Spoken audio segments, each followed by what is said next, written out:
OFC Podcast Radio. Welcome to OFC Podcast Radio, where every beat, every word, and every laugh is a celebration of our journey. Join Gina the Great, your joy curator, Farrah Hammond Freeman, the head honcho, and me, Queen Kaya, your soul sister. Stay tuned for a dose of melanated excellence right here on OFC Podcast Radio. But before we do anything else, we're going to bless our show and the kings and queens listening. Blessed melanated rising, my people. I am so grateful to life. I'm grateful to God, our creator, and I am grateful to our ancestors for creating another opportunity for us to be able to get on here today. And I just ask that today's show, let it be fun, let it be entertaining, let it be educational, but most importantly, let it be empowering for each and every one of our listeners out there as we send out that spirit of love, that spirit of light, that spirit of unity, strength, great health, wealth, and peace. Hotep, amen, ashe, aibobo. Gina the Great, Gina the Great. How has your week been? It's just, I never know what to expect, but it's great. You keep it on my toes. Yeah, that's what I'm saying. And there's a little dance to that one too. It's a two-step, one step. Sorry, go ahead. There's a little bit of that. I had a pretty nice week. I went to Toronto over the weekend for my niece's birthday. Shout out Toronto. Go ahead. Sorry. Yeah. So and shout out your niece. Wait, which one? Amelia, also known as Millie. Millie remix. Sorry, go ahead, Gina. I'm obviously very hyped. Continue. So she turned 6 and it was great. She had the time of her life. She even turned around and be like, best birthday ever. One of those? Yeah, she gives me life. She's hilarious. But she was super excited because like this year there was a few of her classmates who didn't come back to the school because they go to a French private school in Toronto. And so like, there's only a few of those available, like especially just from a French school perspective. And if anyone ends up moving or whatever that may be, like you basically can't make that school. You know what I mean? Like it's not easy to keep it type of schools like that. So she asked her mom to like see if she can invite them as well. So they all showed up. There's like 20 kids. And we were at this place called Fun Villa. Nice. And the minute you walked into the room, I was like, me, ma. Just like kids everywhere. Kids everywhere, yelling, screaming, woohoo, yeah. I was like, oh my God. And our slot started at 5:30 till close. And in my head, I was just like, wow, like we got to go through this till 9. Nope, that closed at 8 o'clock. At 7:50, they were just like, hello, everyone, please make your way outside. It is 7:51. We are going to close at 8. I was like, word? Okay, thank you. But that 2.5 hours did feel a whole lot longer. I can imagine. But she had a great time opening her gifts. Like, honestly, that's the type of person you want to give your gift to. She just gave surprise, excitement, happiness. Even at like the little paper that you put in the bag is just like, ooh, this is pretty. Or that's like, I'm just like, this is a good kid. She's just really she's appreciative. She appreciates these things. 100%. And so that was really nice. And I came back. I did take the train to go and come back. And I want to say, when you smile at the world world smiles back. It honestly does. And not that I do these. Amen. Yeah, not that I do these things because I expect a reciprocity of any sort. And I did come across like this post that asked people like, are you nice or are you kind? Right. And now it fails me. Okay. What's the difference? Well, there is a difference. So they're saying that when you're nice, you might, say hi to everyone. You walk the street, you'll say hi to people. If you see somebody who needs help, you'll be like, oh, are you okay? I hope you're okay. Like, best of luck with what you're working on. And you're being nice. But if you're kind, you don't necessarily, and like the example the person said is like, if you're in New York, people in New York are kind, but they're not nice. So if you have a flat tire, someone's going to come and be like, what, you can't change a flat tire? What, are you dumb? Like, oh my gosh, it's super easy to change a flat tire. Move, let me change it for you. And they'll change your flat tire and keep it pushing. And you're kind of be standing left there like, thank you for Um, but also I helping me at the think same time. you disrespect me in the process. Yes. you know and so like I guess kind is more like, are you a person that is kind and helpful to people, and being nice is just like, just being a nice person. Ideally you want to be both, right? Ideally Mm, you want to, you strive to, or you can be both. But yes.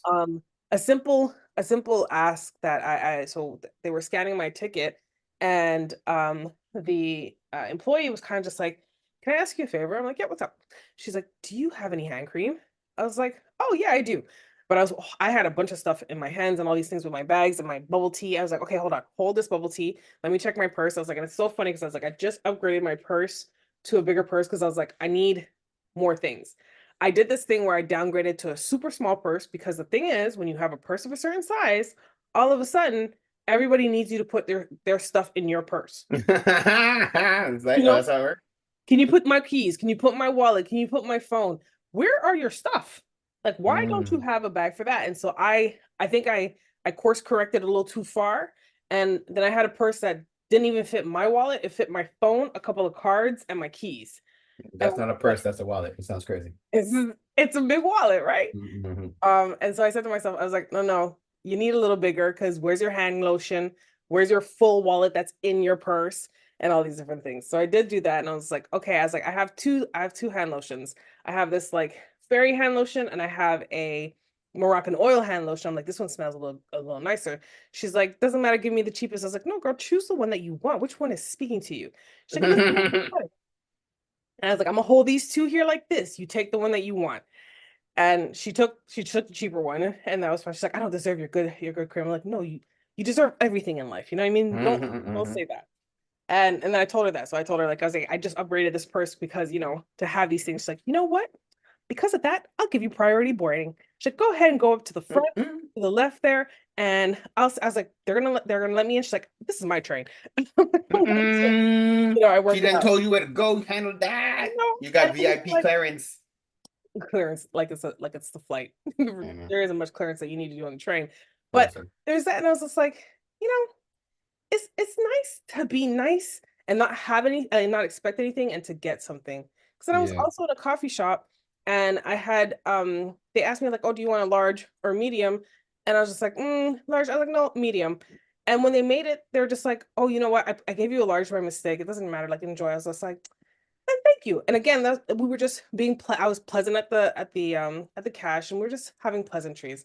And Mhm. like I really, so like on my way back here, I was just like, wow, when you smile at the world smiles back. And it doesn't cost you anything. It doesn't cost you anything to be nice or to be kind. Damn, Gina, that is a awesome life lesson there, and it's funny because I had some experiences this past week as well that inspired me to actually to share some life lessons as well. So once it's my turn, I'll share a little bit. Well, honestly, that was pretty much my week. So outside of like, I have to come to the understanding that it's time to prep for winter, and I am hoping that I survive it. And I know it doesn't make sense, but it does make sense in my head. Less about the what it costs in electricity, but more about the acceptance that like the season is really the season of cold. But I am not turning on my heat until November 1st. I'm not doing it. Oh my goodness, fight the power. Fight the power. Sib, I can tell you I have heat on as we speak right now. But you know, me, I ain't got no filter, no limit when it comes to that. I had heat on yesterday in the telly that I was in. I was like, what is this Oh, cold the ass hotel, I'll hotel put it room? on the whole time. Go Yeah, hold. yeah, yeah. What you saying? I've just be bumping that everywhere I go. I walked in the room like it's cold, crank up the heat. I got no time for that. My bones, as soon as the cold hits the bones, they feel creakety creakety. I don't have time for Yeah. creakety creakety bones. But am I under like a cover, a nice cozy cover? I sure am. But I just feel like I feel like mentally it's just gonna help me feel like the winter's not extra go gadget long. I just need it to be Mhm. November 1st. I need October to just be fall until, I mean, mind you, it's fall until like the end of December, but whatever that is, I just need I mentally I can't just turn on the heat. Not yet. I'm not ready. I But yeah, hear you. that was my I week. hear you, Janet. Great. Mm. Mine. My week on this side of the world. So last week we had the Queen Anastasia Marcelin join us, and I got a lot of good feedback, a lot of great reviews from our show. If you guys hadn't had an opportunity to tune in last week, I definitely encourage you guys to check out our podcast or check out the archive on CKT 90.3 FM. I think CKT.ca or on any of your favorite streaming platforms. You could just search OFC Podcast Radio and you could listen to our show from last week. But last week I recorded, and I feel like the show I recorded set the tone for the week because it was the march. So there was the march this past Saturday, and it was in, I'm not sure if the word is protest or in support at this point, because we're in support of the youth and his family, the youth that was burnt by that lunatic woman on the South Shore who poured scalding hot water on the child. And we're obviously protesting the atrocity that was done to the child. And anyways, and anybody who has been not plugged in or not aware of what has happened, this at the beginning of October, beginning of October on the South Shore, a 10-year-old boy was coming home from school, crossing through a woman's yard. Actually, not in her yard, she lives in the building, but crossing through the property, and a woman from upstairs poured scalding hot water on the child. Building property? Are you kidding me? Scalding hot water on the boy, disfigured his face, his shoulder, his arm, his shoulder, his side, 3rd-degree burns. So, and for those who don't know, they attempted to well, no, they arrested her, and then they had to quickly arrest her again. Shout out to some advocates in the community, namely our brother Joel from the Red Coalition, who really connected with the mayor and the police commissioner to say, WTF? How are you guys gonna let this woman out? What kind of message is that sent to the Black community? Within hours, they went and picked her back up, and she's been in jail. Now, her bail hearing actually was this week. It was on Monday. So yes, so her bail hearing was supposed to be on the 28th of October. But let's hear a little clip from Global News, and let's see where we're at with that. The Crown prosecutor says the family of the 10-year-old boy is coping with the delays in court as they seek justice for their son. The lead prosecutor presented the defense team new evidence as it continues to push forward with its case. The charge of aggravated assault causing bodily harm remains. The suspect, Stephanie Borrell, remains behind bars until the bail hearing scheduled for the end of the month. For the security of the victim and the public in general, and also the public trust into the justice system. Borrell is accused of throwing boiling water on a 10-year-old boy after he crossed the lawn in front of her second-floor balcony on October 2nd. The child was leaving school on the way home at the time. Borrell was initially arrested the same day, but released. The suspect was rearrested last week after the Crown prosecutor investigated the case. The 4th-grade student, who can't be identified due to a publication ban, suffered 2nd-degree burns to his face and upper body. They are coping right now. 3 hours is scheduled for the bail hearing. Borrell still hasn't entered a plea. In my point of view, Madame Borrell should be detained for the rest of the procedures. If the case goes to trial and Borrell is convicted, she could face up to 14 years in prison.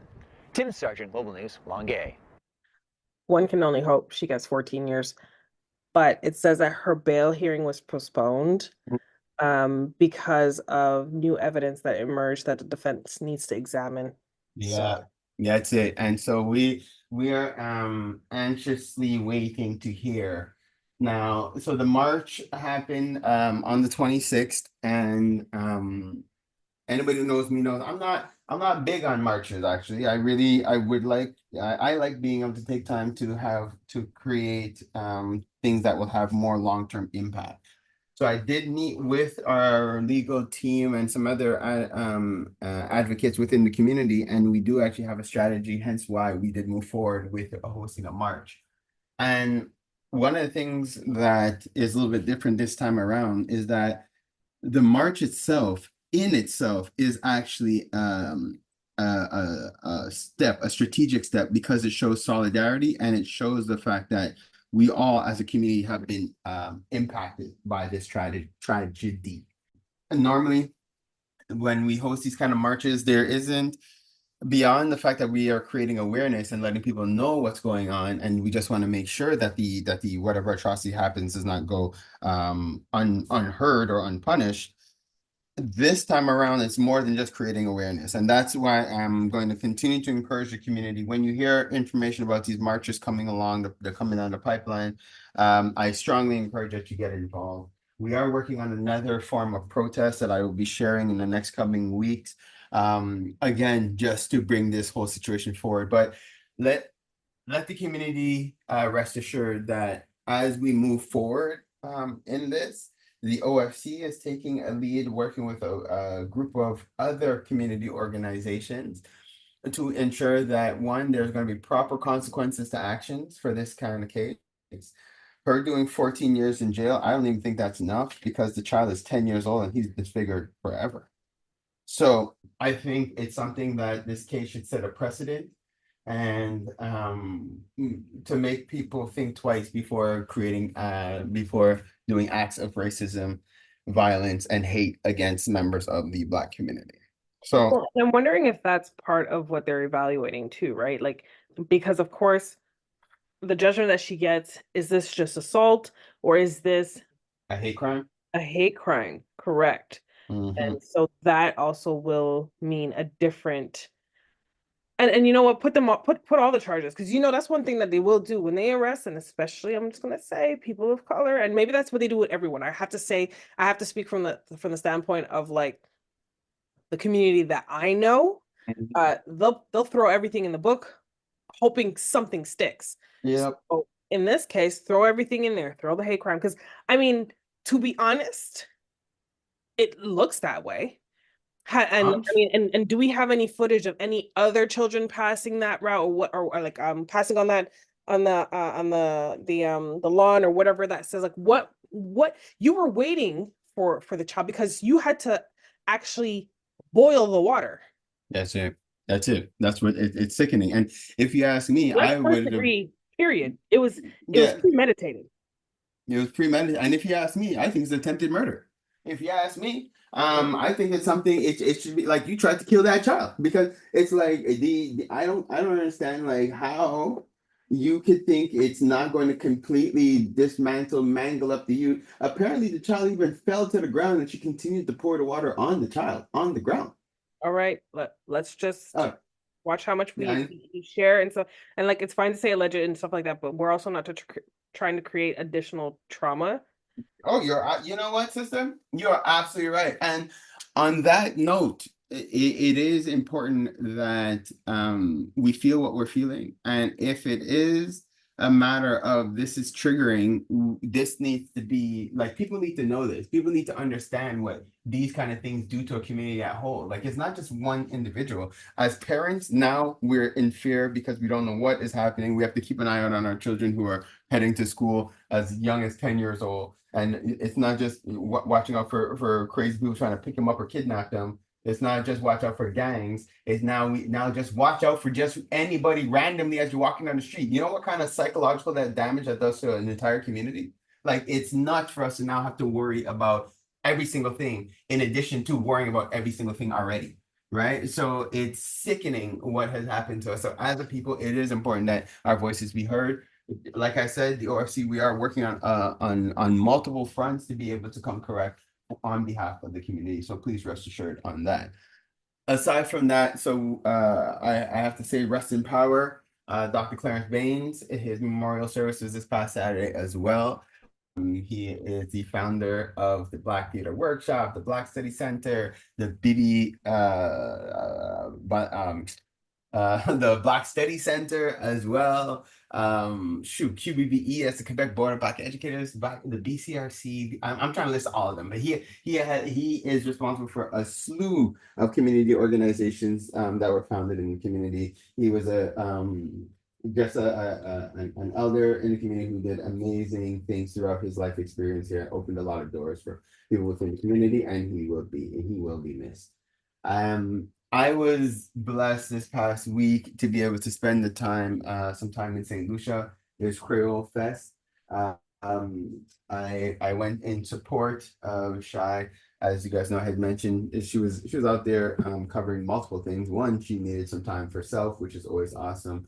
You guys, I say it all the time, but always take time for self. Your mental health is super important.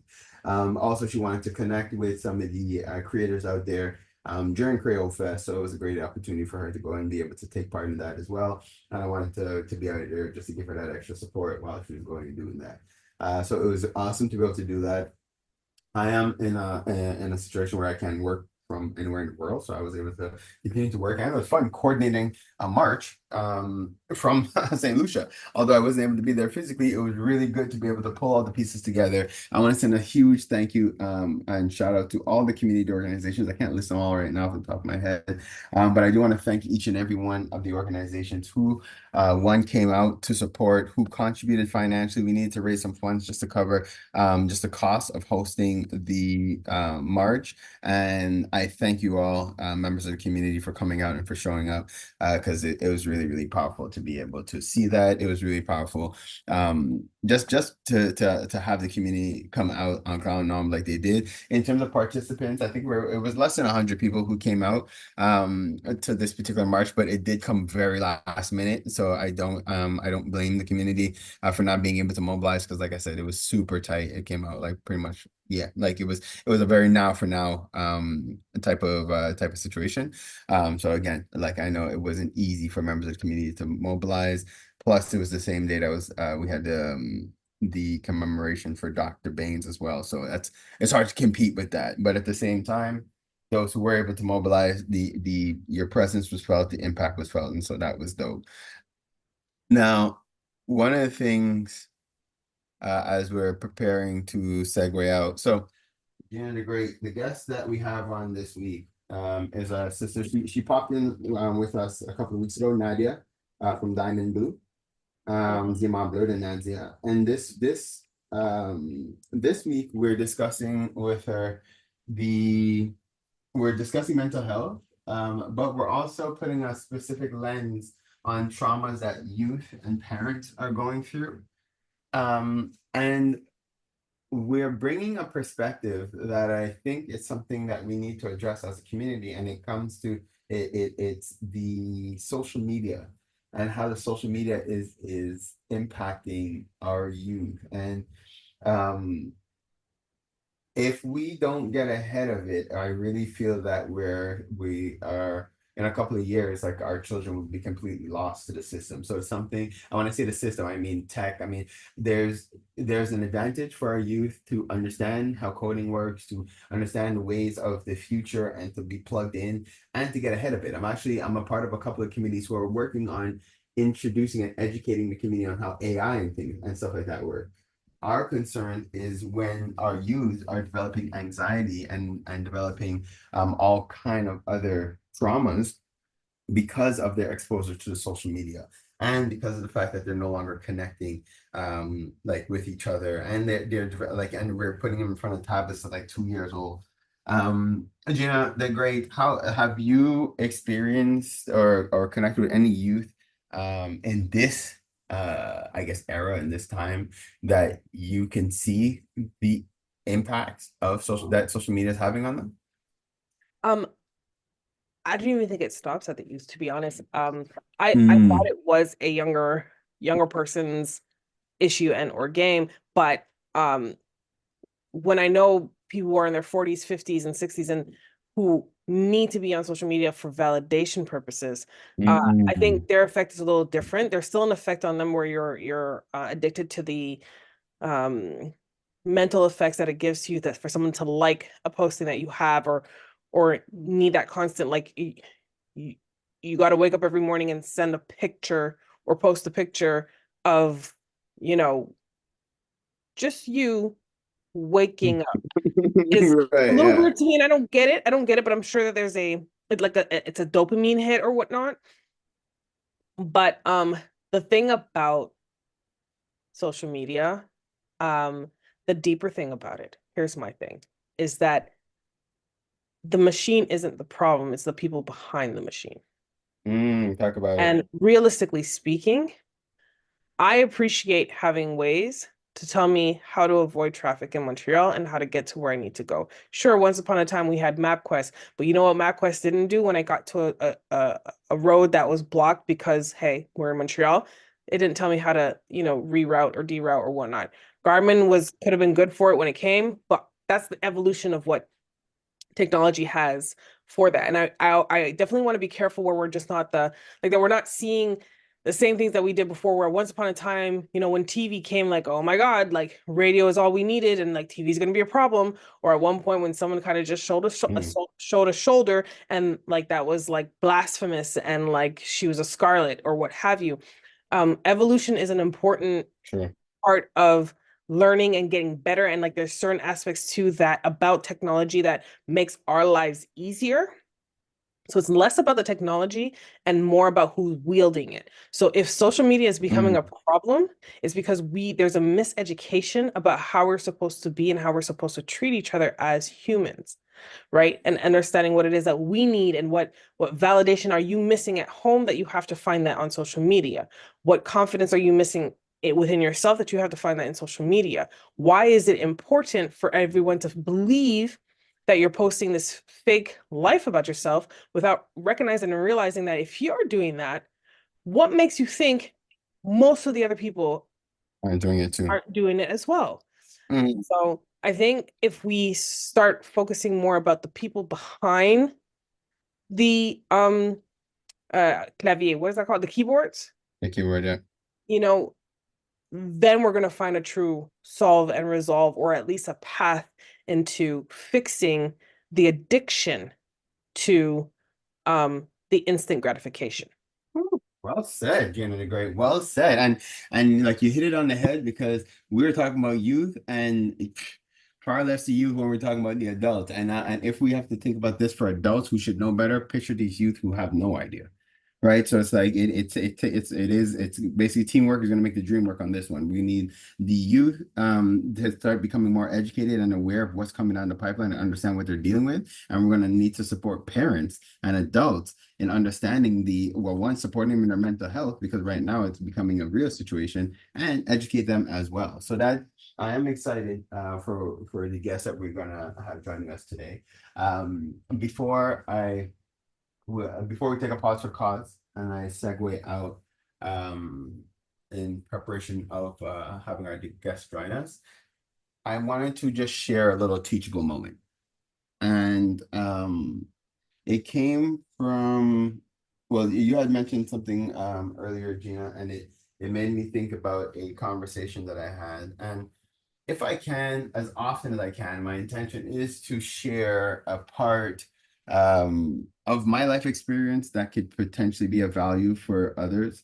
My goal as a being on this planet is to unlock all the spirits that are trapped in these bodies. And when I say unlock all the spirits, what I mean by that is I am aware, and you all are aware who are hearing me, but a lot of you guys have forgotten that you are spiritual beings living in physical bodies, not physical bodies that have spirits, right? And as soon as you guys remember that and operate in the spirit of yourself or your awesome essence, life changes for you. Life becomes so much easier for you to operate. And I was having a conversation with an individual, and it was interesting for me, because on one side, I was hearing their positive conversation, their optimism, their knowledge of self. So they are aware that they're non-physical, operating and having this physical experience. So all those things were amazing. But then there was one thing in the person's experience that had happened to them, I almost want to say 30 years ago, 20 to 30 years ago. And that traumatic situation had to do with traveling. They would bring it up, right? Every time they had to travel. And pacify themselves and justify them being extremely uncomfortable about traveling. They would actually go as far as sharing every negative possibility that could happen during travel. And the person's validation or reason for doing that was that it's better to just get it all out of their system, so that they're not worrying about it on the plane. And I said, oh yeah? I said, okay, explain to me how that worked. Explain to me how, when you focus on something, talk about something, imagine something, how you could possibly how your mind could now not think about that thing that you've been fixated on. How does that happen? And the reminder or the lesson was, either you operate in your understanding or accept the reality that you create. So I'll explain what I mean by that. So either you accept that you are a spiritual being and that when you speak things and you think things, you're creating that reality for yourself.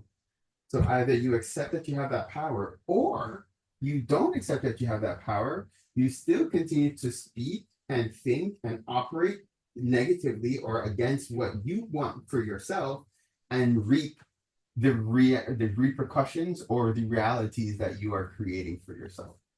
So my takeaway for you guys today, or the seed I'd like to plant with you guys for today, is just remember your power as a spiritual being. Know that the words that come out of your mouth create your reality. What you think creates your reality. So if it's something that happened years ago, but you bring it back up daily, weekly, or monthly with the same emotion, intensity, feelings that you had then, you are using your power against yourself because you're recreating that same scenario that you do not want, and you're going to create it for your future. So don't forget that your thoughts from yesterday is what you're living today. So change your thoughts for today to impact your tomorrow. So with that, my beautiful people, send you guys love and light. As we take a pause for the cause, we'll be back with Parley with the People. Let's take a quick pause for cause, just to shout out our homegirls, Kemba and Andrea from Keen Real Estate Group. Whenever you're thinking real estate, whenever you're thinking investments, whenever you're thinking about planning for the long term, think Keen Real Estate Group. They're generating wealth for generations. KeenGroup.ca. If your goal is to purchase a car and to make the process as simple as possible, just get a car broker, guys. You just get a car broker. Big shout out to our homeboy, Hamsdale Jacques, the owner of hjcourtierauto.com. That's hjcourtierauto.com. If you're a small to medium-sized business and you're getting started and you're ready to go to that next level, what do you need? You need a phone line and you need a website. Think Mainstream Digicom. They got all your telecommunication needs checked. MainstreamDigicom.com. You're trying to get out on the web. You're trying to understand how to navigate through ads. Check out Java Logics for all your marketing, your digital marketing. Where would we be without Preston? I don't even know. Check out Java Logics. I give thanks to Preston for what he's done for the OFC. The amount of positive reviews we've gotten from all his referrals, we're proud to stand behind his work. Check out javalogics.com. No, it's not just because he's my brother. It's because you can't talk hip-hop in Montreal without saying M City Solo. Guys, check out his latest project, In My Fields, available on mcitysolo.com. If it's not one of the hardest new EPs to hit Montreal, come and let me know. You already know. It's your boy, Pharaoh, bigging up, mcitysolo.com. Keeping the culture alive. I gotta give thanks to West Can Folk Performing Company. For the last 40 years plus, they've been promoting our culture through song, drum, and dance, educating youth, the children, the seniors. Just check them out, westcanfolk.com. Girl, what are you cooking? My curry chicken. Ooh, you're burning it. Oh, gosh, it looks so... It's okay, girl. You need the Curry House. They have the best Caribbean food in town. 2 locations in Montreal, West Island, and Côte-Neige. For more information, follow Caribbean Curry House, MTL. Don't forget to mention the Empower Hour for your 10% discount. So, who placed in the order?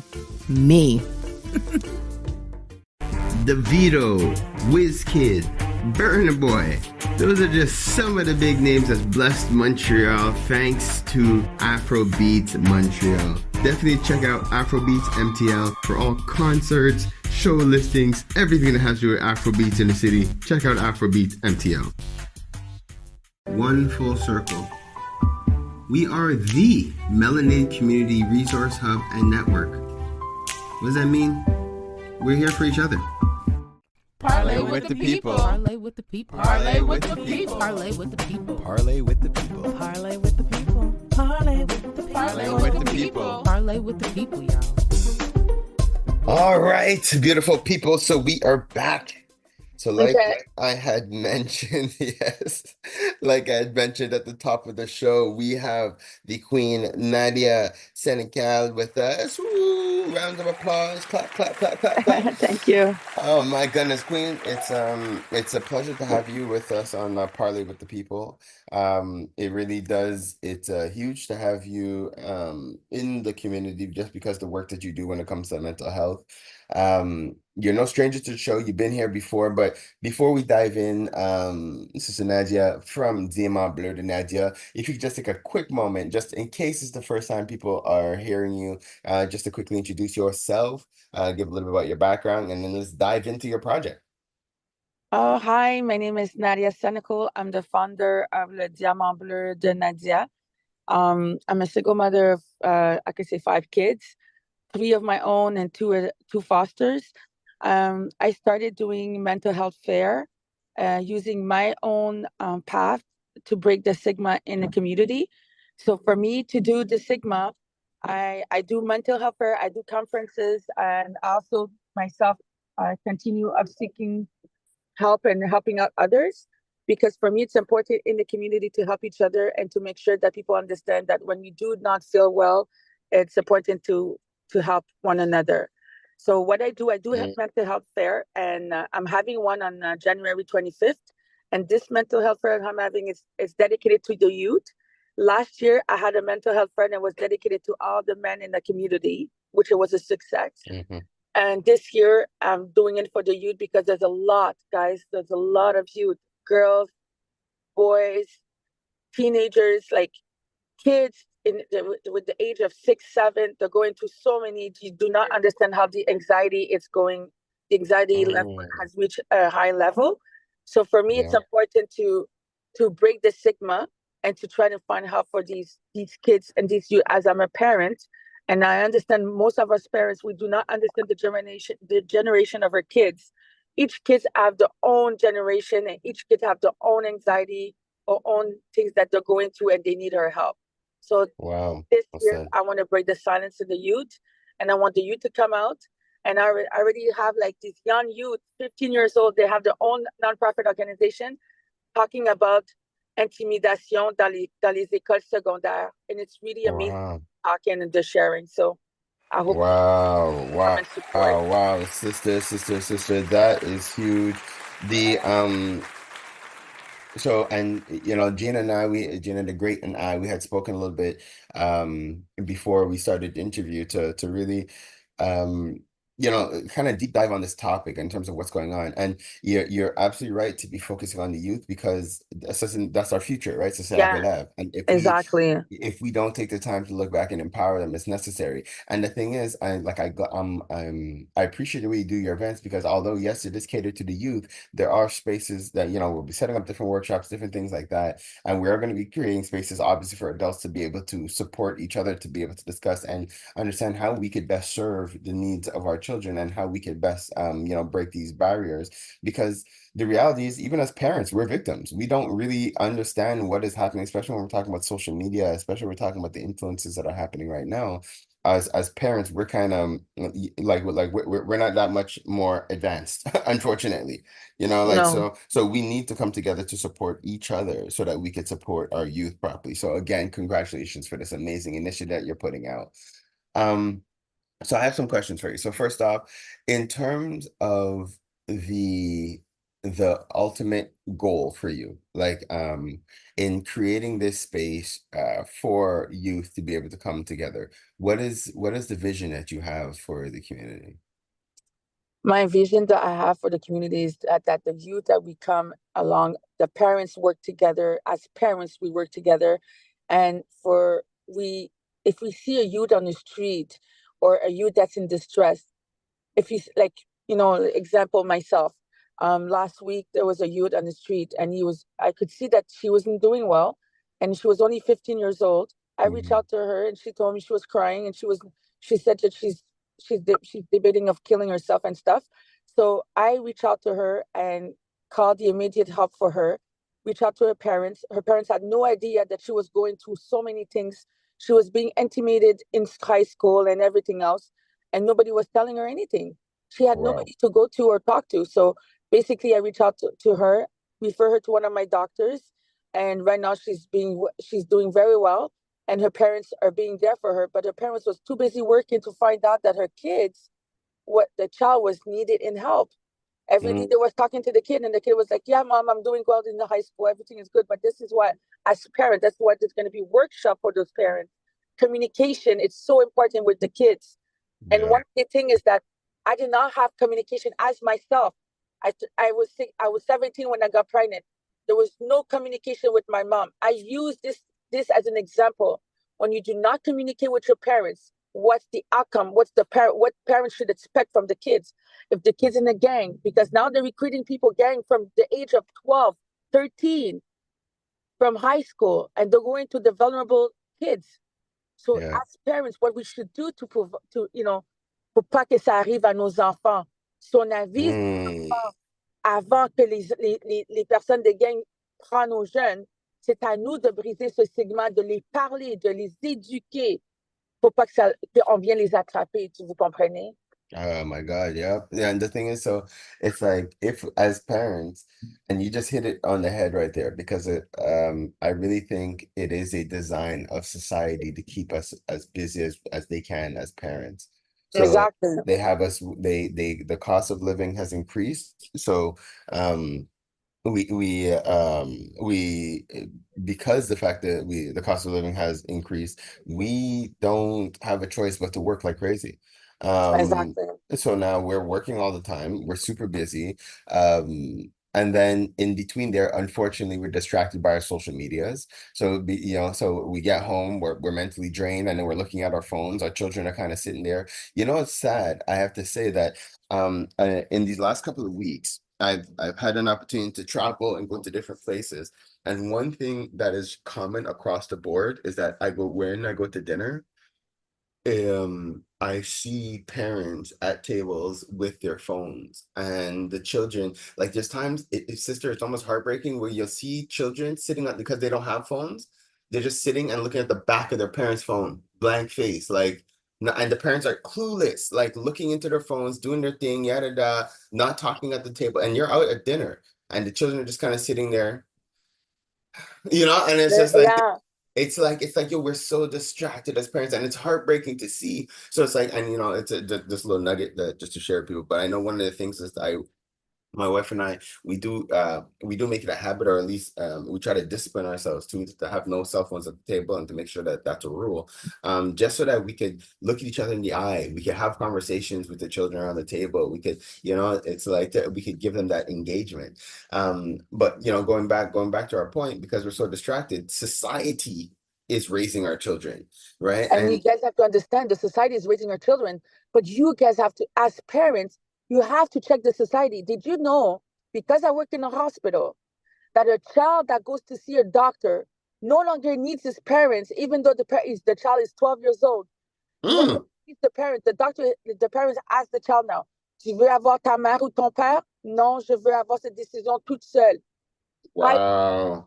Law, we have to respect the decision. Like today, I'm going to tell you something. I work in a hospital. Yesterday or the day before, or the last week, the child came in to see a doctor, and the parent wanted to be in the room. The child said, "No, I don't want my mom in the room." And the doctor's like, "I'm sorry, the child does not want to have you in the room." What do you mean my child does not want it? It's my son. And he's only 12. So unfortunately, it's, Madame, your child does not want you in the room. You have to stay outside. Do you know what the boy said? He told the doctor, "I want to be a woman." Oh. So the doctor said, "You want to be a woman?" He goes, "Yeah, I want to be a woman, but my parents, they're not respecting my choices." So the doctor started to give the child prescription for what he's been asking for, and the parent has no say. What are you? Wow. The Now you parents see, have now no. this is so I'm gonna just make sure I got this correct. So a 12-year-old, so a parent brought their 12-year-old child to the doctor.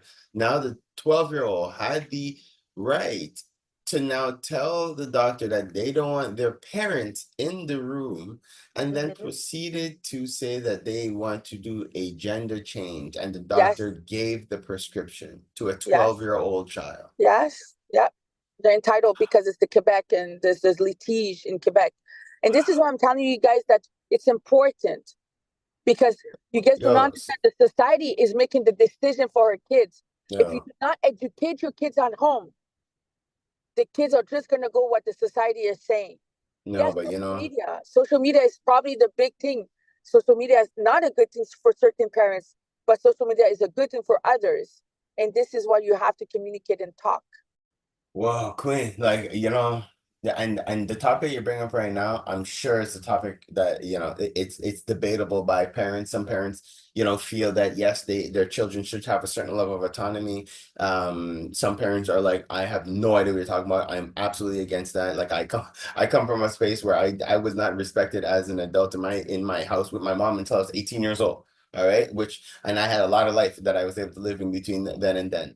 Now you're talking about 12-year-old children who do not have the same type of life experience because they're isolated most of the time. They're following social media, so they haven't even had a lot of growing up. So they're really 12-year-old children, and we're giving them this power that could completely destroy, like turn their life in the wrong direction. And don't get me wrong, this has nothing to do about sexuality, has nothing to do about gender. We're not saying that a child wanting to change their gender is ruining their life. That's not what we're saying at all. No, not We're at all. saying No, no, we're no. saying giving a 12-year-old that kind of authority, that kind of responsibility, like that, like how is that even fair to give that a kind of child that type of decision making where they barely even know themselves yet? They definitely do not Exactly. understand.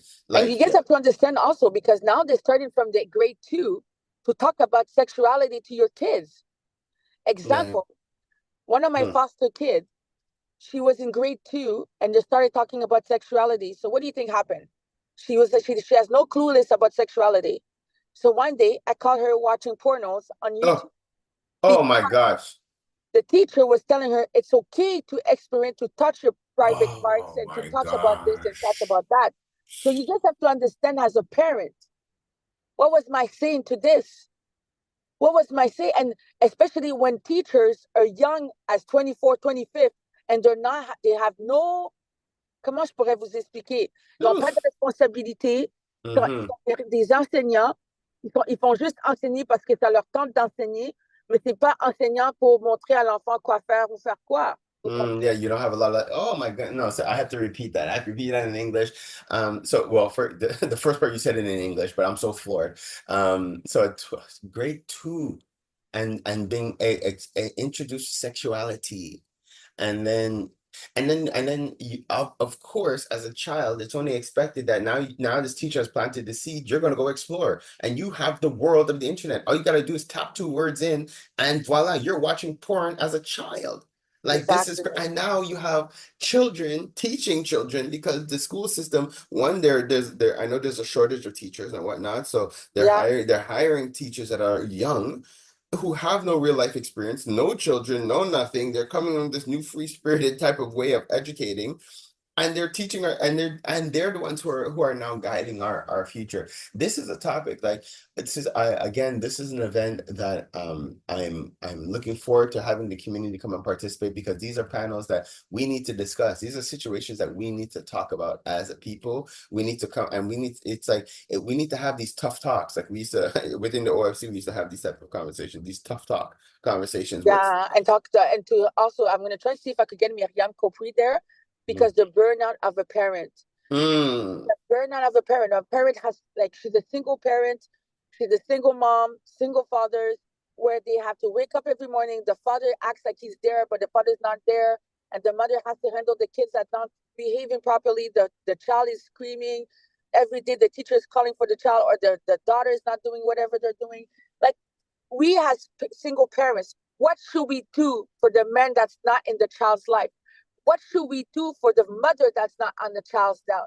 And how can we help the single parents as a community where we're supposed to support each other? Like, example, I was thinking about how, we have co-driving, right? So when someone's going to work and they're like, they can't, they don't have space, they don't have that much money. So they'll hop in the car with somebody else where they're going to share gas or they're going to share some help within each other. What can we do that as single parents, as parents, where we can help each other? Where, okay, so you're a single mom. Where's your child in South Shore? Okay, can you please watch my child as I'm working tonight? And I'm kind of worried because I don't have a sitter. As a community, we should be able to trust each other. Like, I went to Trois-Rivières past weekend to meet that mother. I don't know if you guys heard about that mother of Alexandra, where she lost her daughter. She's all the way in Congo, and she sent her daughter for schooling in Quebec, thinking that her daughter was safe in Quebec, for her to find out that her daughter was killed. No, and this is a situation that is, you're not like, actually, I thank you for bringing that up. We have a couple of members in the community that have been really touched by that situation, and there's a certain level of unsettledness like from that situation, because it's like, so like, because according, and maybe you might know more than we do, but from the public's perception, it seems like they're saying, well, the child drowned and that's it. But no one, like, I haven't heard. No, the child did not drown. First of all, the child did not drown. And second of all, they're making it a criminal case, because this guy, first of all, the mom left the child in Quebec to go to school, right? Right. And then il y avait plus de place dans l'université. So, il fallait qu'elle ait loué un logement avec une autre Québécoise. Et quand elle est allée louer le logement, il y avait un gars aussi qu'elle louait le logement avec. And those two white people, when the mother reached out to them to say, hey, I can't find my daughter, they didn't want to help the mother. They hung up on her. They were already from get-go. Wow. So there's a lot of kids that you guys don't know, because I went to Trois-Rivières last weekend. We saw the mother. We met. We spoke. There's a lot. The community is crying. They're pouring. The government is not answering her questions. She's only leaving on November 7th. Okay, sister. So much.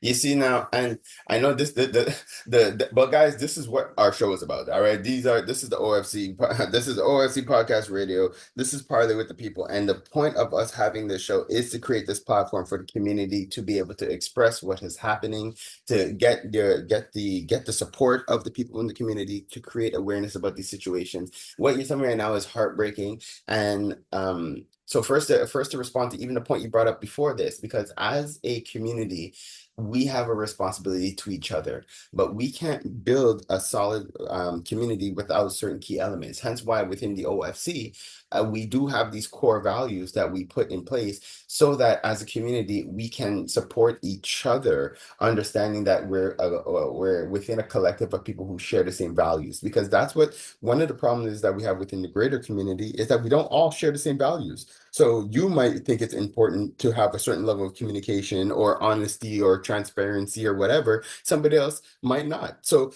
that's why, like, back in the days, we used to be more cohesive as parents, and we would look out for each other because we were all pretty much on the same kind of vibe. Like, make sure your children are raised right, discipline your children, this, that, and the third. So we were all on the same page as parents back in the days.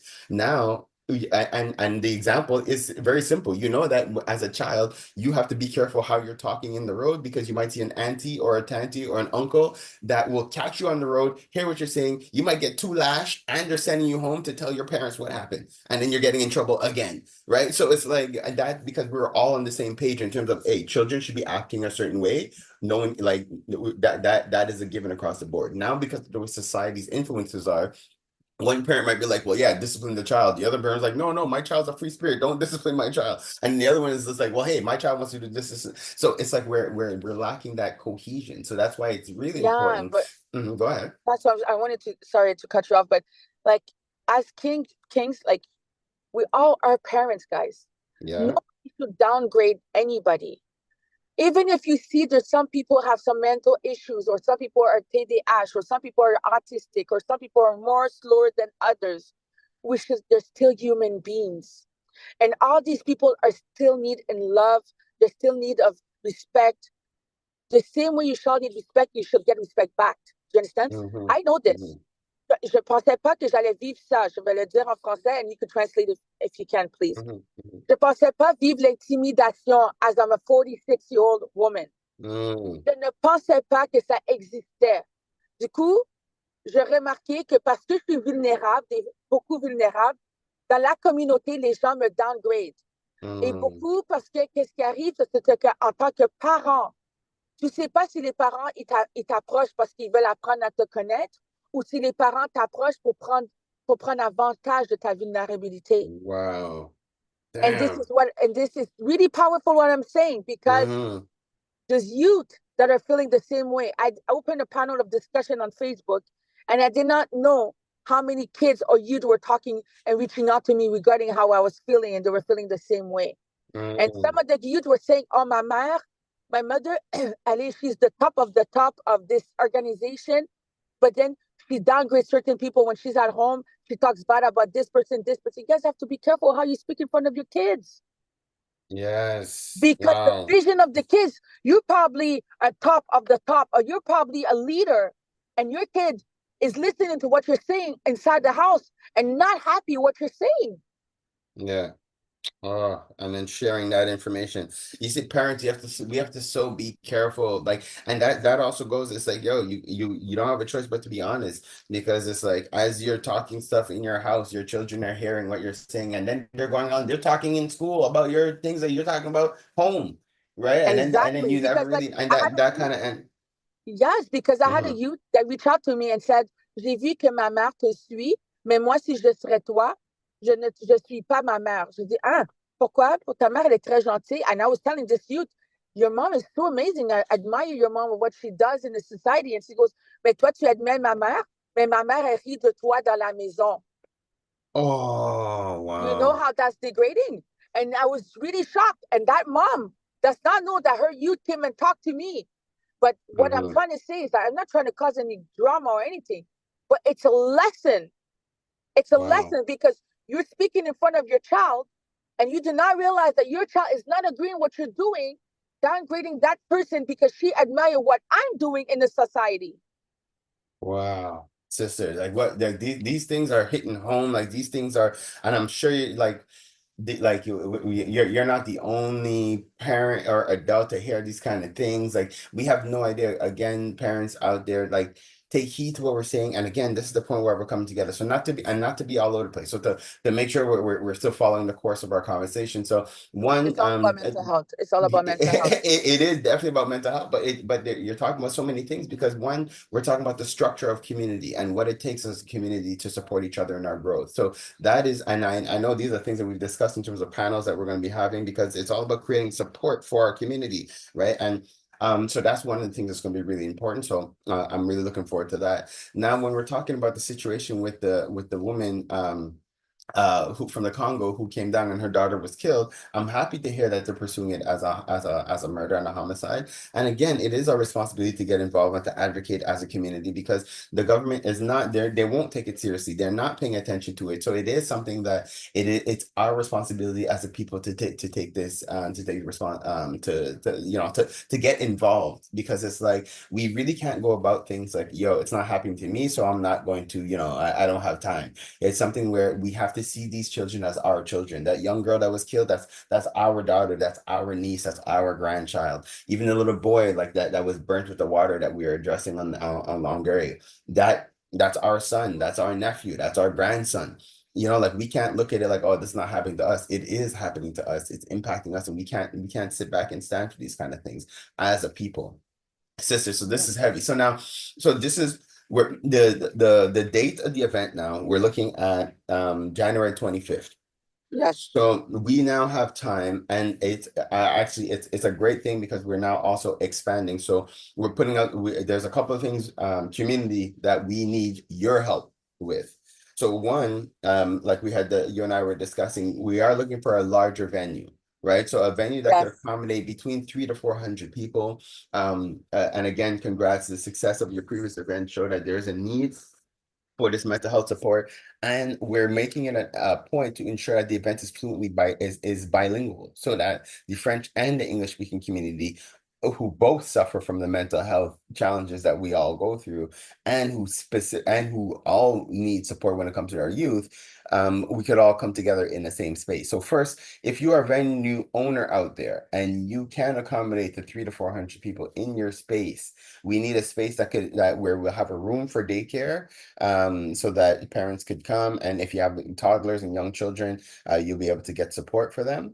But we also need a space to be able to have our conference, that we could have breakout spaces and have little discussions and stuff like that. So one, if you're out there, we're looking for a venue, so please reach out. We definitely want to hear from you. There was a couple other things. Now, for organizations that are out there that focus and work with youth, we also want to hear from you. Because I think like, you have the youth, you work with youth all the time, you have these connections. It would be awesome to be able to have you involved as a partner, as an outlet, so that we can either, once this is done, direct youth back to your organization, and vice versa. You can bring youth and parents to us as well. There was something else, sister, that we were speaking about that we wanted to reach out to the community for. For sponsorship? Yes.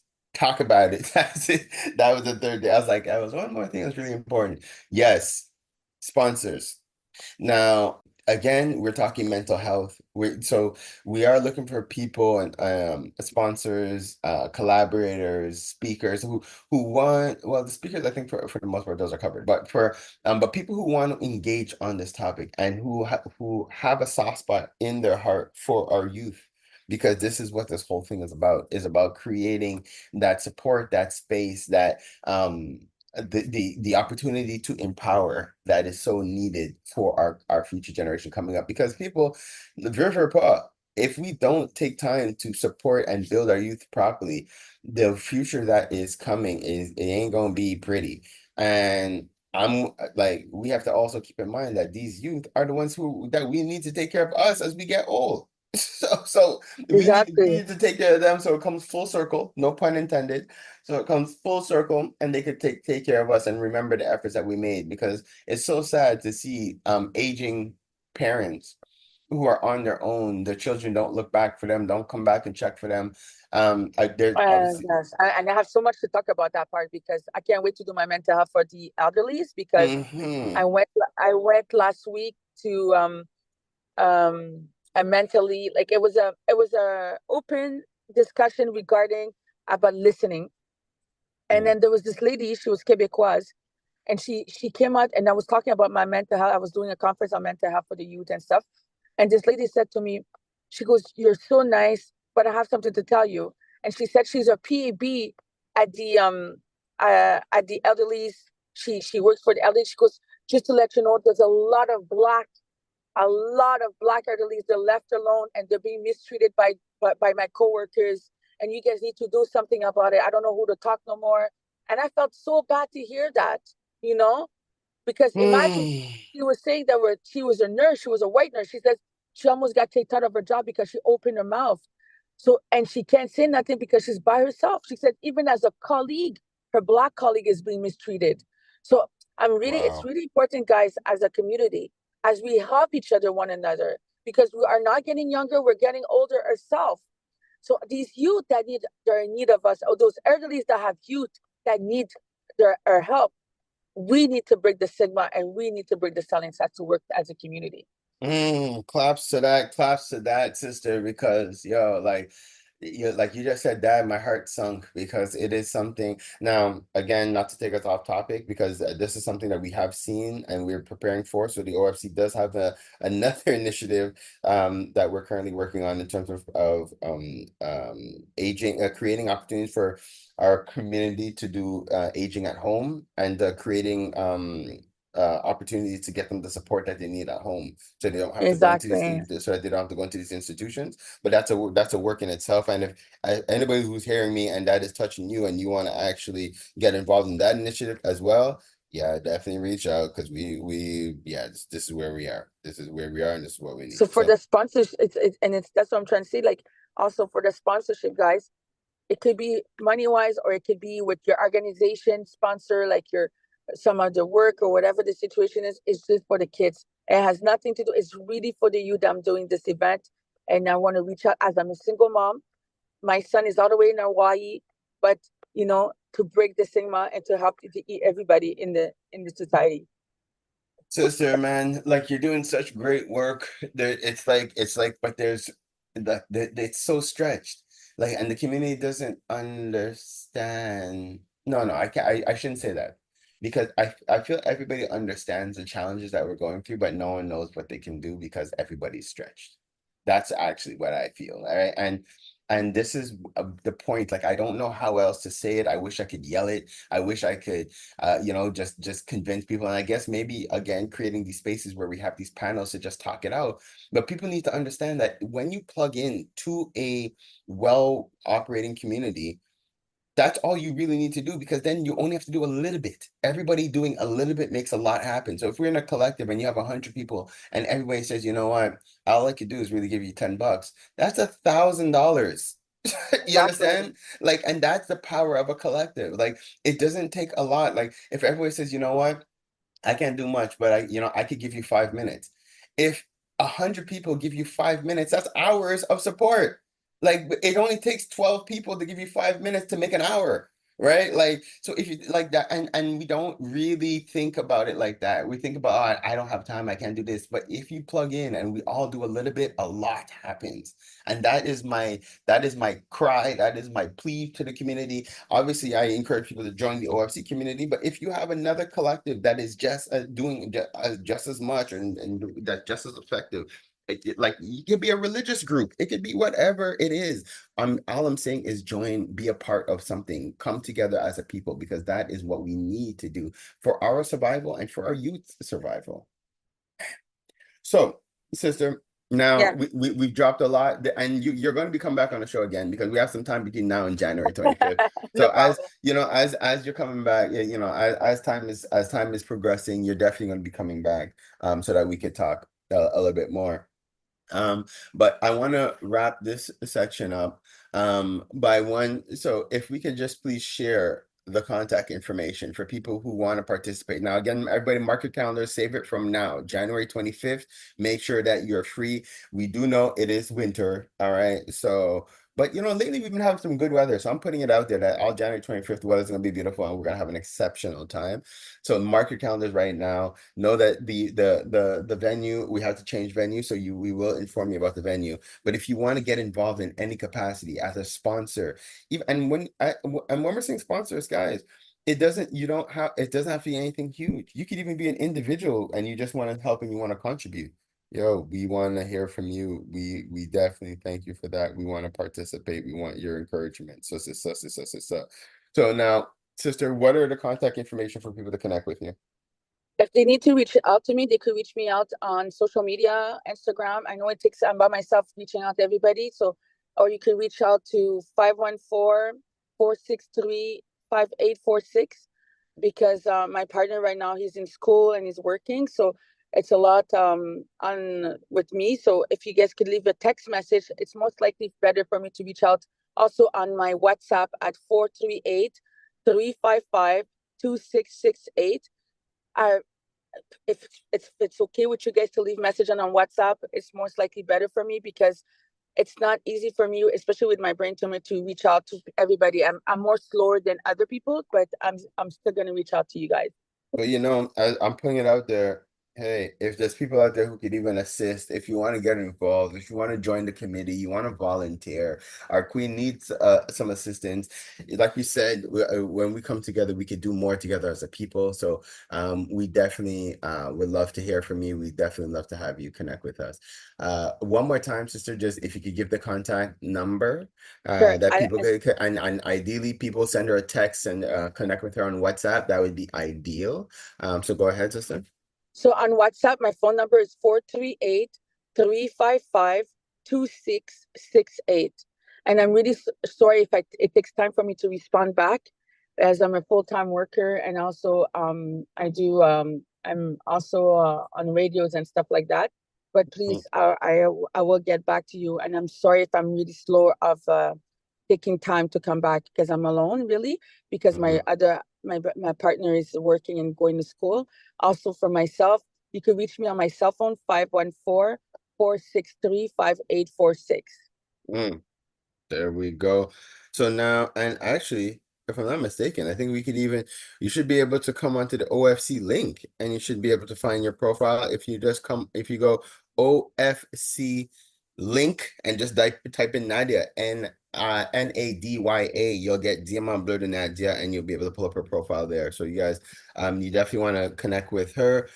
She is one of the partners of the OFC and we're glad to have her as a part of the community. Now, Queen, I like to end these segments with giving our guests an opportunity to leave our listeners with some words of empowerment.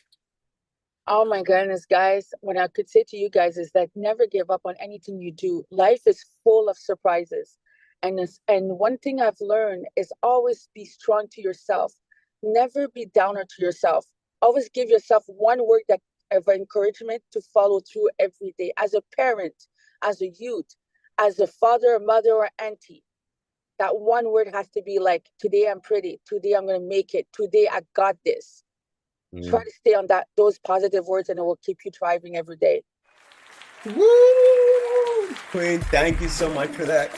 Thank you again for the work that you're doing in the community, for the efforts that you're putting out. It is not an easy road.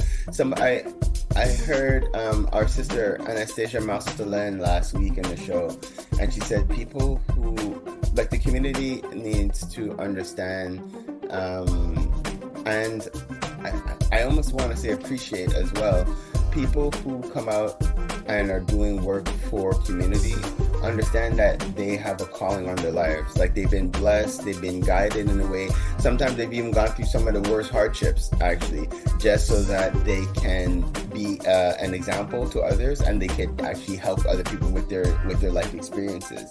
And it's for us to remember that those who are out here doing the work, they're called by the Spirit, they're being led by their Spirit. It's a selfless work, doing work for other people, and it's not an easy job, it's not an easy task. Queen, I commend you for doing it. I thank you. I send you love, light, strength, unity, great health, and wealth for everything that you're doing, because you need to be blessed with what you're doing. It's so necessary, and the community is going to thrive because of it. So thank you again for being a guest with us today on Parley with the People. Thank you so much for having me, and thank you for listening to me. And to all of you, thank you for not doubting. It's important to have this support for one each other. So thank you again. My pleasure. You know what really grinds my gears? Actually, it's time to ungrind those gears. Let's get into some interesting facts, tips, and a whole lot of fun with Gina the Great. What the facts is going on? Well, the island of Martinique, a department of France, has been experiencing protests these past few weeks. But the story of these protests goes much deeper. Negotiations between the predominantly Black majority and the white Martinicans, known as Béké, so descendants of enslavers, who are a minority, who control food prices, have been failing, resulting in the island's wide protest. This is not the first time negotiations have been attempted, with protests beginning in Guadeloupe in 2009 and spreading into Martinique, yet still nothing has changed. In some places, Martinican grown bananas sell more expensive on the island than they do in France. That's absolutely wild. Locals have Crazy. Entirely crazy. Locals have little alternatives as the Béké run what feels like a monopoly of food and goods on the islands. For the first time since 1959, a special military force has been flown in from France to extinguish the flames of protest. Wow. So I'm going to play a short introductory video that took part in a series in Know Your Caribbean. Again, a pretty favorite page of mine that I go to. And so let's hear a bit on what's been going on in Martinique in these past few weeks. The island of Martinique has been gripped by violent protests. How do you negotiate with a sociopath? I don't think you can. Struggling with high cost of living, residents are demanding immediate action. I don't think it's time for negotiations anymore. It's just these are our demands, you take them. As food prices soar 40% higher than mainland France. It's not take it or leave it. It's take it or else. What started as peaceful demonstrations has now escalated into looting, arson, and clashes with police. And today, we've reached a stage where cost of living is not sustainable. A lot of families are not able to live on that. And something can be done. And it's not just about money. It's not just, it's not a bunch of employees that are asking for higher wages. You're talking about something that is deeply ingrained. You're talking about a history of slave and slave masters that is still going on today because of the way that the economy, because of the way the country is run. That is a representation of slavery, or what we had right after slavery, which was not very different from what we have now. Okay, yes, we have cars, and yes, we have jobs and stuff like that, but who controls the country? It's still them. And nothing has changed. And they didn't lose anything. They ended up gaining more. It's a lot more than outrage, the emotions that we feel. We feel anger, we feel hurt, we feel rage. A rage that is what? How many centuries old? So in that context where there's so many emotions, strong emotions, when you bring in a fleet of the military police, you've announced clearly your intention, and you're not gonna make things, you're not gonna appease, because the negotiations were live, which is completely new. It's novel, and it was great because then people were able to see what was happening, right? And so we could see their unwillingness to compromise. In fact, one protester was shot and killed, forcing authorities to impose an island-wide curfew. But the protests rage on as the people demand affordable prices for basic necessities. Of course, I would love for there not to be any bloodshed. I would love for us to have that solution of a peaceful protest or revolution, in ways that we've never thought about before, And I don't believe that it doesn't exist. It's not because we haven't thought about it that it doesn't exist, right?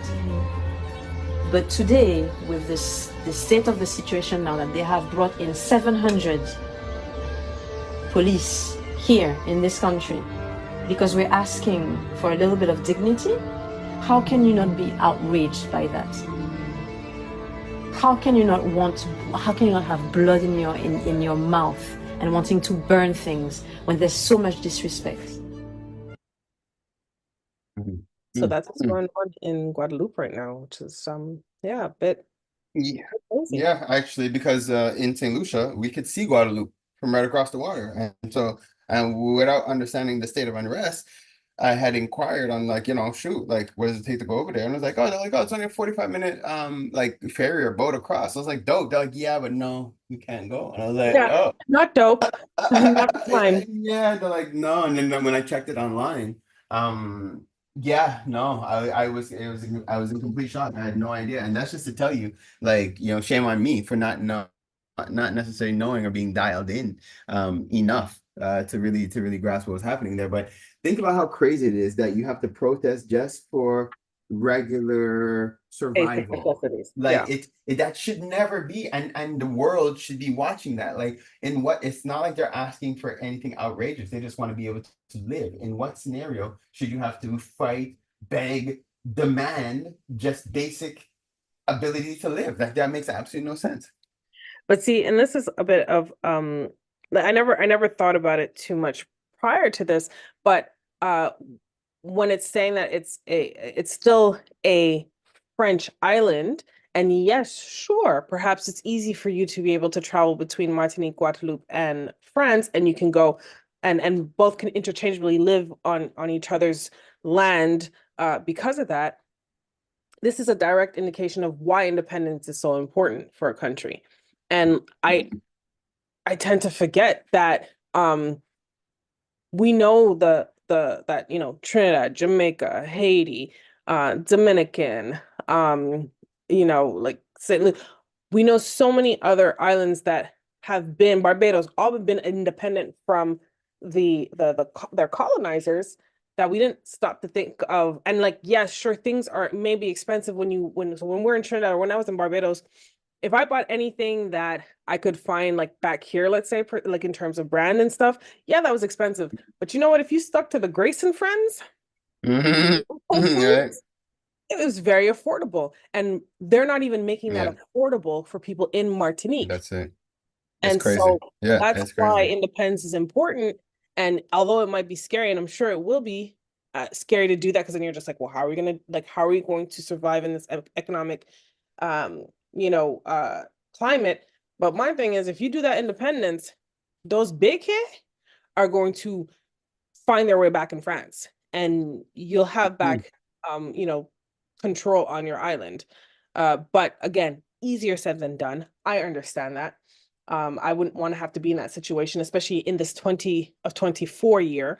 Perhaps this was easier in the years that we've done it, when we were able to be more connected to the land and be more self-sufficient. I do think that in a industrial world today, or a technological world, it's not industrial, in a technical,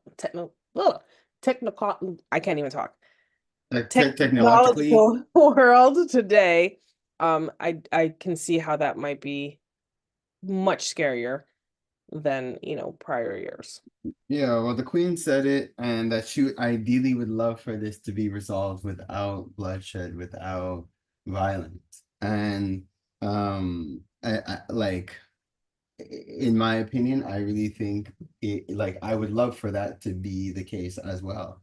Mm-hmm. And I think the only way for something like that to happen is to show the fact that the globe is in support, to show a certain level of protest, to show a certain level of cohesion and unity with our brothers and sisters in the diaspora. There's that expression that many hands make for light work, and I feel it works in every scenario. If right now they are fighting as much as they can, where now they have to get violent, if more of us in the diaspora did a little bit, and when I say a little bit, we could get strategic and say, okay, where can we hit what are they called? Not the France, the Bay, what do they call them? The Bay, what? Bay? Vicky. Mm-hmm. Right. So what's their root? What's their vein? What's their source? What is the situation with them? And how do we say, okay, well, guess what? If you guys don't adjust your prices all over the world, we're going to start doing this. That's going to impact you guys directly, impact your children directly. So that now, because we don't want our brothers and sisters in Martinique to have to become violent. If we don't do that as a people, then we're forcing them to do any and everything that they can, which honestly, it brings them to almost a point of desperation where they have to get aggressive and they have to get physical and they have to get violent. But if we could function with more cohesion as a people, I really believe that we could actually have an impact where we wouldn't actually have to get as violent as we are. And unfortunately, in the past, what we have seen, one of the only things that work is violence. I'm really hoping that we could turn another leaf. But if it does have to get to a point where it's violent, I just pray God's protection on God's people. Mm-hmm. Absolutely. So, Martinique, we support you, in soul and spirit. And yeah, like you, I'd love to go visit there one day. It's not the time. Right now is not the time. Mhm. But, we are at an impasse there. Well, they are at an impasse, and support how you can when you can. Amen to that. So I have a question.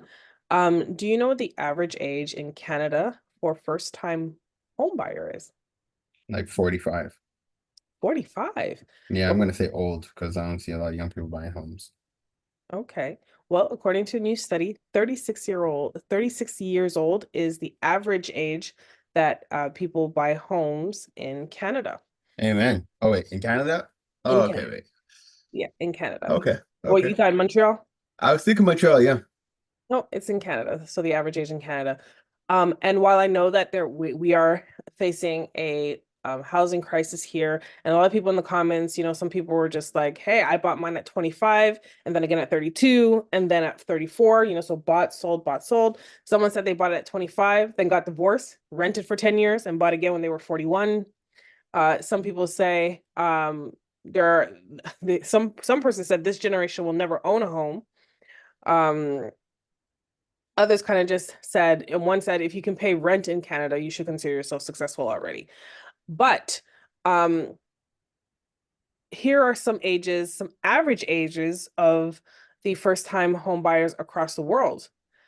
48 years old for Switzerland, 41 for Spain, 41 for Japan, 40 for Nigeria, 36 for Canada, 36 for Australia, 36 for Romania, 35 Mexico, 35 Denmark, 35 Kenya, 35 New Zealand, 35 South Africa, 34 Ireland, 34 UK, 34 Germany, 33 in the US, 33 in Italy, 31 in France, 31 in Austria, 30 in India, 29 in China, 28 in Finland, and 27 in Iceland and Belgium. Damn. Why am I Okay. saying this too? That's a very interesting spread though. Like you're going from Right? 28 some places. Yeah, okay, got it. Yes, That's interesting. at its youngest average, Iceland and Belgium at 27. At its oldest average is in Switzerland, 48. Now, quite frankly, in Switzerland, actually, they have a finite number of actual homes. They don't build any tall buildings. And a lot of times home ownership goes generation into generation. So like really for people to actually sell a home for you to have one that's available to buy is actually pretty difficult, because I do have a friend in Switzerland, and like they recently bought, I want to say in the last 5 years or so, but they really consider themselves lucky, because not only did they get the place, but when you do put it up for sale, like homeowners actually like interview the people who want to buy it, and then regardless of what price that you may give, if it's they can kind of just go with their feel and kind of say like, nah, I like this family or this couple or this person, so I'm going to sell to them. Wow. The problem That's a with very that, though, interesting way of yes. But I guess, but I'm not fully mad at it though. No, wait for it. Well, wait, Okay. there's more. Oh. Switzerland does have its nice coat of racism, and part of that, because you have that ability and or maybe culture of doing that, you sometimes just don't want to sell your home to someone because of their particular background. Yeah. I had to stop you there real quick. Okay. I thought it was more of a, communal thing, and we want to know who's coming into the community, No. But I guess it is that a la racist. Okay, got it. Yeah. A la sprinkle of What I racism. also want to say, what I also want to say when we're looking at like the Finlands and the Icelands and the Belgiums of it all, maybe a little less Belgium, more Iceland and Finland, because Northern Europe is so when they say like going Dutch, the reason why they say it is because you go 50-50, but that's also because those are countries that really believe in like equality, whether you're a man or woman. And so you'll get paid the same, you get treated the same, you get the same amount of respect, or you get the respect you deserve regardless of your gender. And so that means like when you don't have certain pay disparities and all these different things, or situations where people can't afford it because of maybe their gender, or they don't have access to the same opportunities as other people, then it's a dogfight, and you have a certain level of people who are able to kind of rise more and more, and others who just find themselves in spaces where they can't afford that. And so in a land where they deem equality, and don't get me wrong, it's not inexpensive to live in Northern Europe, but those seem to be the places where where people are actually buying homes in their late 20s versus mid 30s to late 40s. I'm not gonna, yeah, sorry. And I don't want to say that to have to put a damper and for people to be like, oh man, like I'm in my 20s, I won't be able to afford a house until, maybe until my mid 30s or what have you, because we also have this whole, the American dream. By the time you're 25, you're supposed to already have 2.5 kids, white picket fence, a dog, a husband, a wife, and, all these things. One, this is not 1950, and two, that was still just TV, and it was still what we call a dream. That was not a lot of people's reality. And for those who were in those realities, there was a lot of things going on in those closed homes. True. But what I want to also say is that this fixation of having to achieve something by a certain age, which also is creating a lot of mental health problems or confidence problems and creating anxiety in general. Yeah. Know this, that Christian Dior didn't start Dior until he was 41. Sam Walton didn't start Walmart until he was 44. And like, I want to highlight and underline, they didn't start it until this age. Not Walmart wasn't Walmart until Sam Walton was 44. He did not start the store Walmart until he was 44. Christian Dior did not start Dior until he was 41. And I promise you, because once upon a time, I don't know if you guys remember this, but in the 90s, Dolce & Gabbana jeans used to be like, okay, I'm not going to say it was sold at Stitches, but like you pretty much got those jeans right next to like a Pele, and like they were affordable jeans. Facts. Now Dolce & Gabbana is who it is. D&G is who it is now today. But, you know, some of these places started in Stitches. Facts. Adolf Dassler didn't start Adidas till he was 48. Bernard Marcus didn't start Home Depot until he was 49. And Chaleo Uvidia, don't know if I said that right, didn't start Red Bull until they were 53. So you've still got time. Wow, what's that, Jenna? Great. Yes. Last little bit on social media gone wild that I came across. Shine's coming out with a documentary. Yo, I seen that, and boy, am I looking forward to it. Yep. Very interesting, and it's funny because I don't know if it's when this came out and people kind of just brought back out the whole fact that the person who actually got shot in the club said that it wasn't Shine and he still ended up going to jail for 10 years. How is it when your victim's telling you like, bro, that is not the person who did it? And you're like, no, more lemon pledge, be quiet. It was him. It's sick. Yeah, it's insane. It's entirely insane. It's sick. Like, but it just shows obviously the influence of Puffy in the time and how disgusting the system is. Not even was, 100%. Still is. But you know who's clowning around still till this day because someone who got super upset at this documentary and want to be like, Shine, you're a dirty liar. You know, Funkmaster Flex, I need to understand the volume of your tone. Like, do you only speak and yell? Like, is that all you can do is speak and yell? Like, you have no inside voice knowledge capability or whatnot. This man was yelling at Shine, talking about, oh, you a liar. That's not how it happened with Puff. But then come to find out, like, Flex is just like he's a Puffanite, you know? Are you kidding me right now? Are you telling you he's a puff caper. He doesn't believe the allegations. He's saying, what is his problem? He's saying, Shine, you lucky you were with bad boys because that time you were about to get beat up, and it's a good thing that you got signed with bad boys, and that kind of protected you, because if you had been signed by Def Jam, you would have gotten milli whopped in the studio or wherever it was he was and whatnot. And he's just there running out his mouth. And like, I'm sorry, I haven't listened to Funkmaster Flex in years because again, I'm not one who I'm not very receptive to people who speak and yell. I can't hear you. Like, it aggravates me. But like, that man, he needs to be studied. Who hurt you? Flex? I don't understand anybody. I don't understand anybody who's advocating. Oh, you hear me? Hello. Yeah, I hear you. Microphone. Yeah, okay. Yeah, I don't understand anybody who's advocating for Puff. Like, I don't understand anybody who could actually logically advocate for Puff. I don't really care. What? Like, for you to advocate for Puff, like, you should just be canceled. It's like, oh, you want to go down too? All right, cancel Funk Flex. I didn't even know you were dealing, but all right, go ahead. Go down with the Puff ship. Just go down. Jump on that 2 feet. Put your whole DJ set on there and go down with it. Because I don't understand anybody. You see how nasty Puffy is. You see all the allegations. You see what it is. I don't even understand. Even if you like, Shine's story is almost sad. It's like, yo, this brother was doing well, and 10 years of his life gone. Anyways, talk about he would have been jumped. I'm pretty sure he would appreciate getting a beat up post 10 years of wrongful imprisonment. So absolutely, I've been like, if he could go back and turn back the hands of time, Def Jam, where do I sign?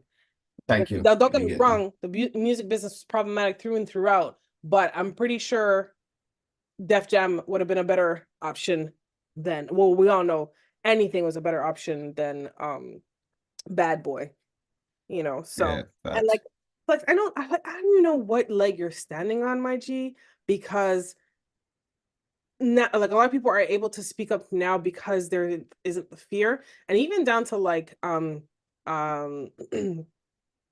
Cameron. Oh my gosh, what Mace is just like, okay, it's time. And so like he's like, Mace sat there real silent and just he knew his role, he knew his place, and he just like, yo, like Everyone can't be lying, Flex. That's what I'm saying. Oh, sorry. No, but no. And anyways, I believe 50 Cent, and 50 Cent is like Puffy did it. Everyone's saying he did it. I know. It's like I don't know what payola, and you know what, Flex, are you on some tapes? Are you scared? Is it more important for him to get off, because if he gets off, it's a precedent for anyone else who was around him to not be in trouble too? Is there something you need to be worried about? Just asking for a friend. Me, I'm the friend. I want to know. Anyway, let's get into trivia. But trivia is actually going to be brain teasers, because when you guys are hearing this shall be Halloween. And so I have some Halloween riddles for you. Are you ready? Ready. Okay. What am I? So this is a set of what am I's, okay? Yeah.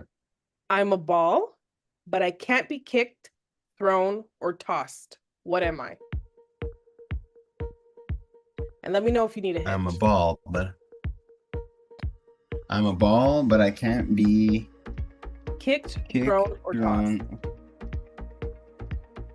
You are a party. I'm a party? That's a good answer. No, it's a body part. I don't get it. I'm an no, that was a hint, sorry. The answer it was a body part. Okay. It's a yeah. No, the answer is I'm an eyeball. Oh my God. Yes. Okay. Next brain teaser. Yeah. I have 13 hearts, but no other organs. What am I? Ooh, 13 hearts, but no other organs. You are a... Would you like a hint? Yes. Think of a game. Oh, a pack of cards, a deck of cards. Yes, it's a deck of cards. Yeah. Good job. Okay, but you know what threw me off? Because you said it's Halloween, so I keep in my head. I'm like, okay, where's the Halloween? Everything's Halloween. Yeah. A little bit. I'll remove that so I could think broader. Okay, go ahead. I mean, yeah, don't remove it entirely, because the rest of these pretty much are Halloweeny, maybe except one is kind of generic. Next one, I protect. I stand tall. My purpose is to strike fear in all. What am I? Scarecrow. You are a scarecrow. Indeed.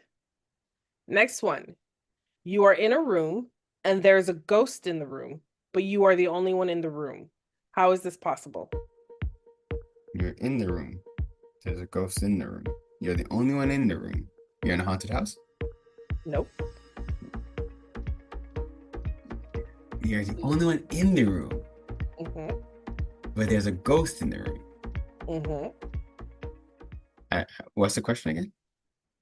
How is it possible? You're looking in the mirror? No, you're in the room and there's a ghost in the room, but you are the only one in the room. How is this possible? I'm not sure. Tell me. Think Bruce Willis. Bruce Willis. Lethal Weapon. No, next movie. Think thriller movie. Bruce Willis. Sixth Sense. Oh, okay, but yeah, like I'm remembering all that, but still not. Mind you, that movie was crazy. That movie, it's like, nigga, you are dead. You are the ghost. Like, you are the ghost. Oh my God, that kind of crazy. Well, that's a crazy riddle, because it's the worst thing that happened to you to realize that I ain't dead. And you're the one who's dead. Yeah. You are the ghost. I hope we didn't spoil that movie for anybody who hasn't seen it. If we have, 20 years ago. At this point, I promise you, still go watch it. It's great. Yeah. Each morning, I appear to lie at your feet. All day, I follow you no matter how fast you run. Yet, I nearly perish in the midday sun. What am I? Shadow. It is your shadow. Poor people have it. Poor people have it. Rich people need it. If you eat it, you die. What is it? Nothing. Nothing is the answer. When you started with poor people have it, I was like, they have nothing. So what's right? What's left? I was like, oh, you could use that answer for all those things. For all those things, yeah. I have a body, arms, legs, and a head, but I'm heartless and have no other guts. And have no other guts. I am heartless and have no guts. What am I? But you have a body? I have a body, arms, legs, and a head. I'm heartless and I have no guts. Frankenstein. No. Frankenstein had, first of all, Frankenstein's monster meant. Facts. They both had a heart. All right. And it is a body. Say it again one more time. Can I get a hint? Yeah. Exo is the hint. Okay. All right. Let me hear it. Let me hear it one more time. Exo. No. The question. Oh. I have a body, arms, legs, and a head, but I'm heartless and I have no guts. What am I?